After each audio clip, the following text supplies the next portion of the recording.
Today, guys, we're going to be reading Blue Whales and Buttercups. This is so you can learn about variations in animals. Variations are all those differences in our physical characteristics.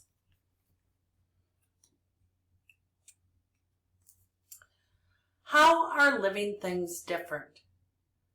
There are so many different kinds of animals, plants, and other living things on Earth. There are frogs and ants and roses and trees and stars and snakes. Living things can have very different characteristics. Characteristics are those physical things about us that make us different. It could be hair color, skin color, the color of our eyes, the shapes of our noses, how tall we are, how small we are, how big we are, how skinny we are. All of those things are characteristics that physically make us up. Living characteristics can be very different. A characteristic is anything you can notice about a way a living thing looks or acts. So it could be somebody that's funny, could be somebody that's shy, all of those types of things. Some animals have fur. Other animals have feathers. Some have plants like flowers and others do not. Some animals protect themselves by running fast. Others protect themselves by biting. We call these differences in living things variations. So here's the page. Okay, over here and over here.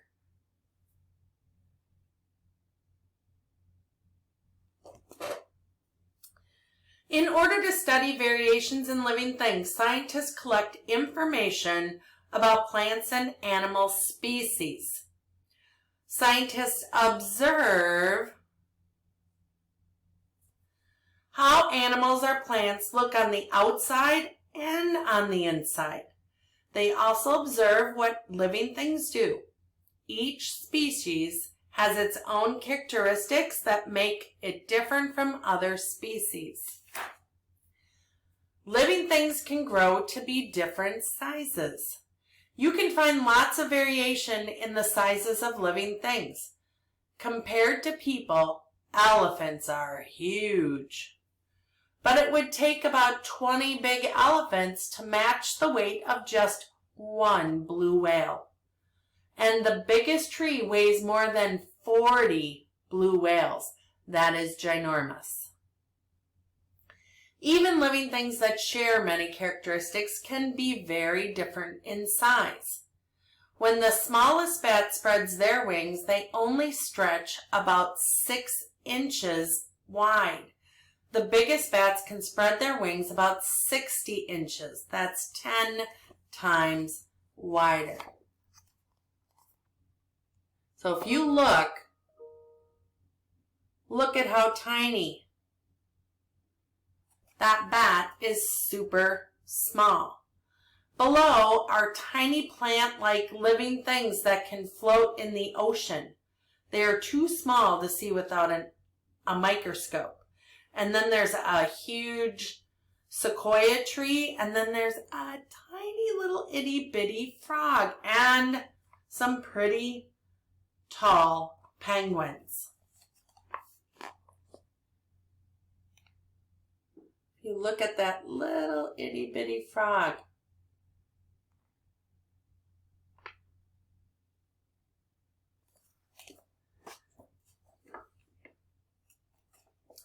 Things get around in different ways. All animals move, but different animals move very differently. Animals may walk, run, climb, fly, swim, or slide. Plants don't move around the way animals do, but their seeds get from place to place in different ways. We can see lots of variations in the way things get around.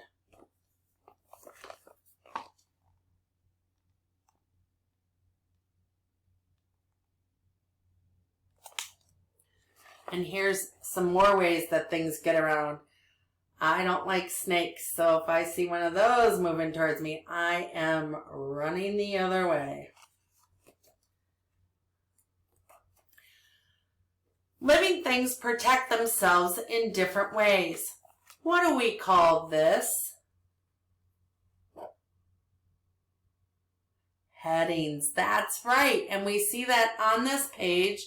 There are also bolded words and a caption. Keep those in your head because that's how we read nonfiction books. Living things are often in danger of being eaten. Many animals eat plants. Predators hunt and eat other animals. Living things protect themselves from danger in lots of different ways. These differences show variation. So if you think about a porcupine, they have the quills that they use to protect themselves. The turtle has a shell, that crab has pincers, right? Snakes have venom and they're quick. Look at the thorns on that plant. Things like camouflage, so they hide in the background. Some things smell bad, so there's certain plants that's called boxwood, and their leaves stink and makes it so the deer don't eat them. So you can have variations in all sorts of things. How living things are similar. Different species are related. And it doesn't mean like brother-sister related. It means related as in they have the similar types of characteristics. So a frog and a leaf are related by the color green, if that makes sense. Different species are related to one another. Scientists who study a species often say, which other species in this species closely related to? To learn how closely related different species are, they use many kinds of evidence. They get some of their evidence by observing the characteristics of species. When two species share a characteristic, it may be evidence that they are still related. Still, different species may share some characteristics without being closely related. For example, a red bird and a red flower share the characteristic of being related. That doesn't mean they're closely related. It means they're very distally related, or they're related only by color. Scientists collect lots of evidence in order to understand which species are closely related. If you think about a wolf, a fox, and a wild dog, there is lots of evidence that these species are closely related. Look at their tails. Look at their ears. Look at that they stand on four legs. Look at the shape of their heads and snout. Their bodies are similarly shaped.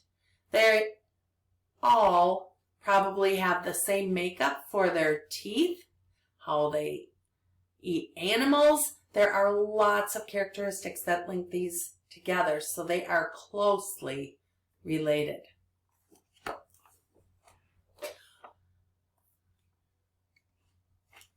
Some living things have 4 limbs. Limbs are your arms and legs. They could be wings, okay? Animals with 4 limbs are all related. Even though a lion may not look like a frog, these animals share the characteristic of having 4 limbs. A human and a rat are also similar in this way. The fact that all these animals have 4 limbs is one piece of evidence used to understand that they are all related. A bird's wing is a kind of limb too. Birds have 4 limbs, 2 legs and 2 wings. The wing of a bird has the same basic bones as your arm. These limb bones are evidence that birds belong in the same group as lions, frogs, rats, humans, and other animals with 4 limbs. Some living things have feathers. A smaller, more closely related A smaller, more closely related group is made up of birds. All birds have feathers to cover them. This shared characteristic is one piece of evidence showing that all birds are related. Birds do not look alike. Each species of bird has feathers that make it look different from other birds. Colorful birds help some birds attract mates. Dull brown and green feathers help birds hide in trees. So if you look, these birds are very colorful, but then there's other birds that are not. And if you look at these birds, they're not colorful at all, but they can probably hide pretty well.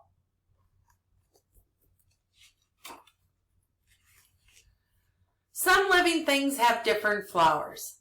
Scientists identify related groups of plants too. The plants in each group share important characteristics. For example, some plants have flowers and others do not. All the plants that have flowers are related. Flowers can be very different. They come in all different sizes, shapes, colors, and smells. Even with all this variation, flowering plants are grouped together. The shared characteristic of having flowers is evidence that these plants are all related. Flowers have dusty pollen inside, and they often have sweet nectar too. Small animals visit flowers to drink the nectar, and the animals spread the pollen from flower to flower. Spreading pollen is called pollination. Pollination helps the plants make fruit filled with seeds that can grow into new plants. Many flowers have bright colors, strong smells, and shapes that attract animals such as bees, birds, flies, and even bats. This bee in this picture I'm going to show you is pollinating a flower. You can see the dust on its wings, on the legs and wings. So if I show you that bee, you can see that the dust is gathering all on its leg and wings. They'll carry it from flower to flower, and that's how they pollinate other flowers.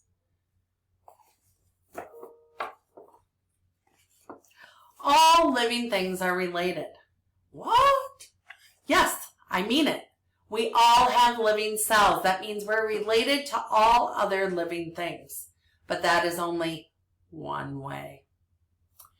There is one way all living things are the same. They are all made up of tiny living parts called cells. Some living things have only one cell. These living things are almost always very small. Other living things are made of a great many tiny cells.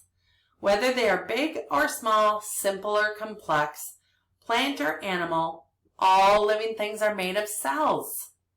The shared characteristic of being made of cells is evidence that all living things are related to one another.